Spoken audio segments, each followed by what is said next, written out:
Welcome to our second hour here with Circles of Change with Dr. Zara Larsson, where your path is created by walking on it. It's a pleasure to have a colleague on the line who I've known for over 10 years. Steve Darter, how are you today? Good, Zara. How are you doing? We're doing great. Well, let me give a brief introduction. Steve is affiliated with SEMA International, and he's president of the People Management Organization. He specializes in executive search, selection, and succession, executive development, coaching, and issues related to job fit and the utilization of employees' strengths. And Steve focuses consulting on helping organizations improve results through thus a better understanding and positioning of people and helping individuals make good decisions about their own work. His book, Managing Yourself, Managing Others, was first published in 2001 and is about to be released in its second edition. Educated at State University of New York in sociology, then graduate work in education with an additional focus on counseling and personnel, Steve's early career included being on staff and faculty at St. Joseph College, leading the career planning and placement office, and teaching graduate-level career counseling. He's also worked in insurance sales and retailing, opening and managing 2 businesses. So with that, Steve, should we start right with my telling a story of how we met? Go ahead. Yeah, you bet. Well, I had the opportunity back in 2002. I was reflecting on my own background and where I wanted to head, and met an individual from SEMA International, where Steve is affiliated, and now I am as well. And Steve actually was the coach who helped guide me through the entire motivated abilities process. And my having that map, which, by the way, I brought it with me just as a fond friend, Steve, to really guide me in some of the other career decisions that I've made since that time. So maybe you ought to take charge and talk about that whole concept of motivated abilities.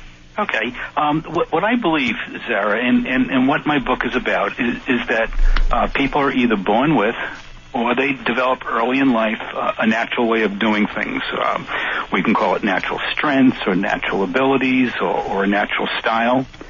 And when people are engaged in work or in activity that plays into their natural style, they tend to be more energized, more satisfied, more successful. And when they're in work that's opposite their nature, opposite their natural abilities and style, they tend to be more frustrated and not as successful and satisfied as they could.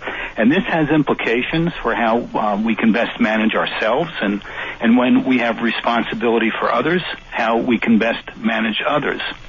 The book is also about how our natural abilities and style are gifts and talents when used properly in the right setting, but can be weaknesses if not understood and managed well.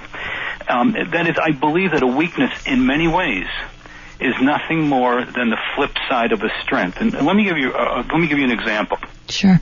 If you take someone who's very, very inventive and creative and an out-of-the-box thinker who sees new ways of doing things, that's a wonderful ability. Wouldn't you agree, Sarah? Oh, absolutely. Yeah.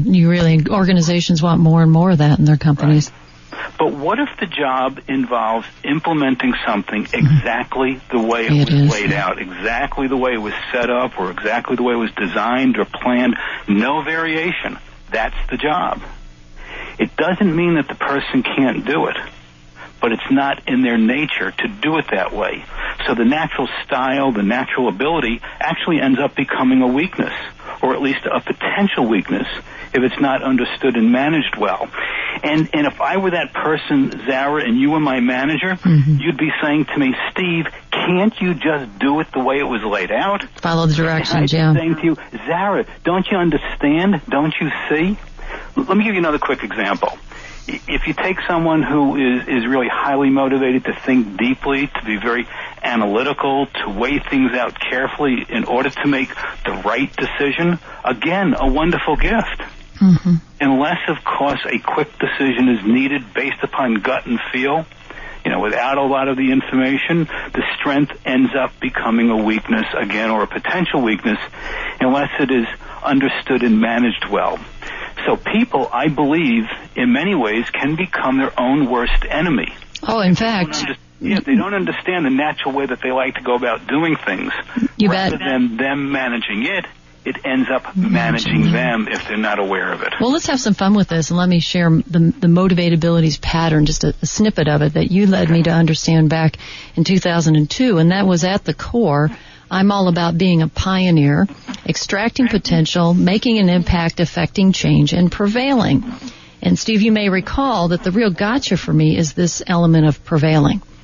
is that, I'm kind of like that bulldog in the old Walt Disney cartoons that would bite on the bone, and just would not let go of it.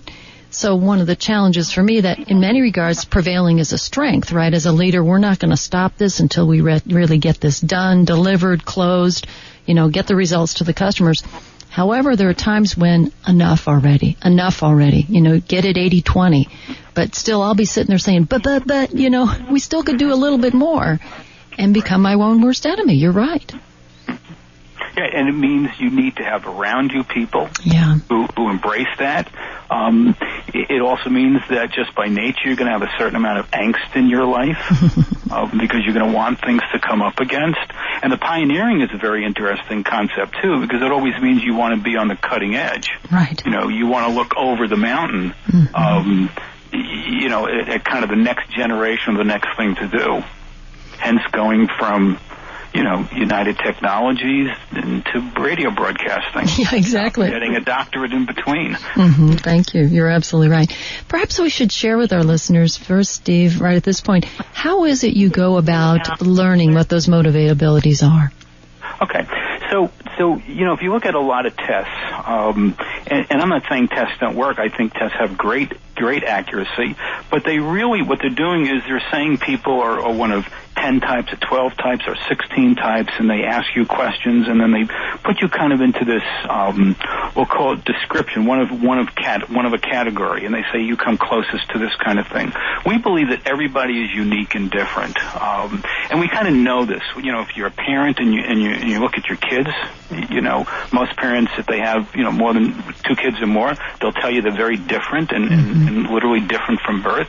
You know that when you go into work each day, there's certain things that you just absolutely love to do, and other stuff you just as soon put on the bottom of the pile. And if your job involved all those things on the bottom of the pile, it'd be difficult to get up and motivated to do those things. So what we want to do is we want to identify what that uniqueness is. So what we do is we ask people to identify situations in their life. We'll call them achievements, for lack of a better word. But situations where they've done something that they've enjoyed doing and felt that they've done well. And we ask them to go as far back in time as they can go, age 3, 4, 5, 6, 7, as far back as they can go, where they recall doing something that they enjoyed doing and felt that they did well. And give us a couple from when they were little kids, and then a couple childhood years and teen years and high school and college years and 20s and 30s and 40s, however old that they are. Maybe 15, 20, 25 of these moments, again, that stick out in their mind as something they enjoyed doing and felt that they did well. And then we interview the person on these achievements. And in that interview, we're trying to find out what was happening that was giving this person this tremendous sense of satisfaction and success. But the interview is different. It's very different than, let's say, a normal conversation, or it's very different than kind of a real probing kind of interview. It's actually a fairly passive interview, and it's passive in the sense that we're never suggesting to people what they ought to be talking about.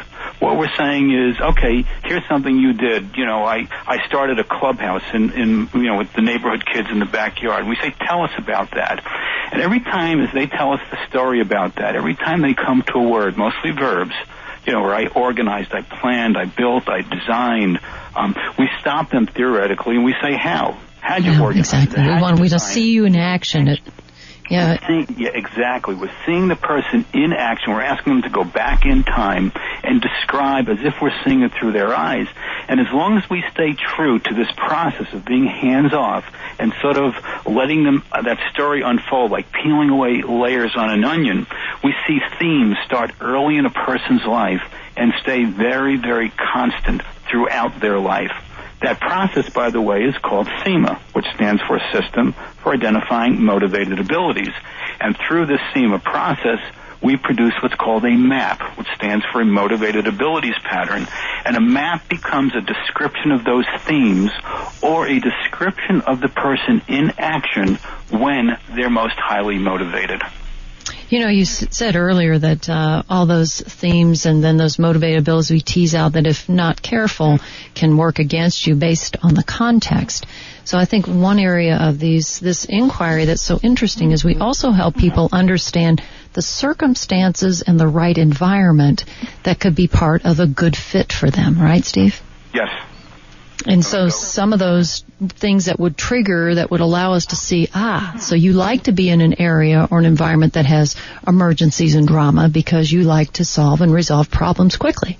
Mm-hmm. Or the opposite is that you appreciate an environment that's very participatory, that has a stable set of, requirements or just a different mood and pace, and then you can thrive. Mm-hmm.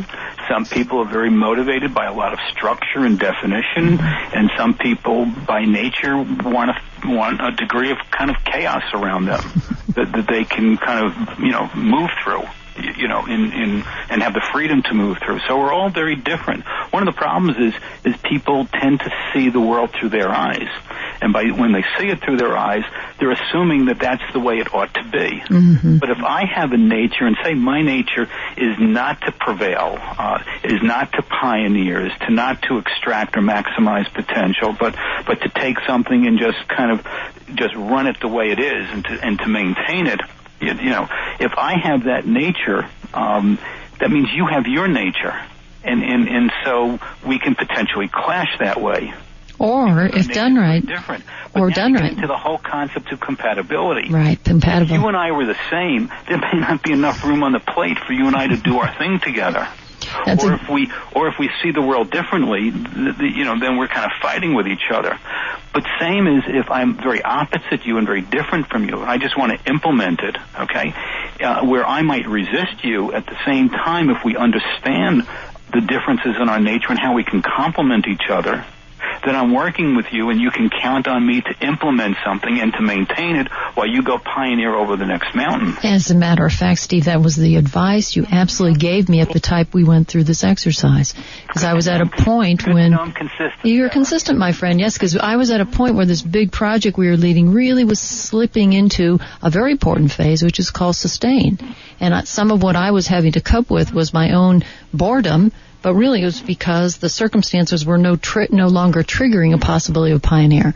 And so we worked with finding the right other people who, by the way, thrived in, for the good of the organization, sustaining things and taking it, I would say, incrementally forward, and was a perfect way for me to kind of prepare for my exit to go do something different. Right. And then if you take someone who's opposite you, take someone who likes to run and maintain something, and you ask them to build something new that's pioneering, they're just sort of like, it doesn't mean that they can't do it, but it's not their comfort zone. Mm-hmm. That's right. And again, if people don't understand this about themselves, you get to hear things like, you should be able to stretch yourself. You should be able to do that. And it doesn't mean that people can't do it. It's just that, if I'm always feeling like I'm on slippery ice, it's just an uncomfortable feeling. And it's not one that they'll naturally thrive in. We're speaking with Steve Darter from SEMA International, and he's president of People Management based in Connecticut. His book is Managing Yourself, Managing Others. And Steve, I know you've done this work with individuals as well as within organizations, and allowing companies to see the power of gifting and investing in employees, seeing themselves, as well as looking at how they could share that data amongst teams, correct? Yes. So a lot of the work is really done with individuals because, a company will say, can you work with this person? Maybe we're looking to promote him, or we're looking to develop him, or here's a position we're thinking of putting this individual in. But sometimes, and in my current situation, there's a large client, a Fortune 30 to 40 organization, where the senior management, president and CEO and the senior VP of HR and just about everyone else at the senior level has really embraced the whole concept of the idea that if people are operating kind of in their strike zones, and to use a phrase from your previous guest, the engagement, if people are really engaged and working passionately at the things that they really love to do, not only would they be more productive and successful individually, but the whole organization would be more successful and productive. And then it ends up in different kinds of dialogues. So if someone is not doing something well, rather than saying you're better or you're fired or whatever, now the dialogue is more, is this something you're really motivated to do? Or the analogy I make is how many times we think we just have round holes in the organization, and here's a person who's a square peg, and we put all this energy in the form of training even to knock off the rough edges so they can, quote, fit. But that is not a healthy match. Right. Exactly. Maybe we can build someone around you, or maybe we need your technical knowledge even though the situation is not right. Mm-hmm. And so we know that you're going to put a little bit of rawhide between your teeth and kind of gut it out here. But if it doesn't go as well as, as we had hoped, then we're in the past in some organizations, here's kind of a rising star does well, and then all of a sudden gets put in an area that they're not particularly motivated to work in or for the kind of person that they're asked to work for, and then they have failure, and then the organization kind of disengages or perhaps lets that person go. So in this case, if I can anticipate even beforehand that we need your technical knowledge, but we know the situation is not ideal for you, then we're recognizing kind of the sacrifice you're willing to make. You do the job, and then we get you out of that bad situation back into one that becomes highly motivating and engaging for you. And when you say the word bad situation, you're saying, meaning here it's one that's just you're not naturally fit towards. Correct, yes. Right, and I think the other thing is it'd be interesting if, anyway, in hindsight, we'd step back and realize that sometimes people that get labeled or find themselves in the traps of being poor performers, at the end of the day, it really isn't just that they're poor fit. Yes, yeah.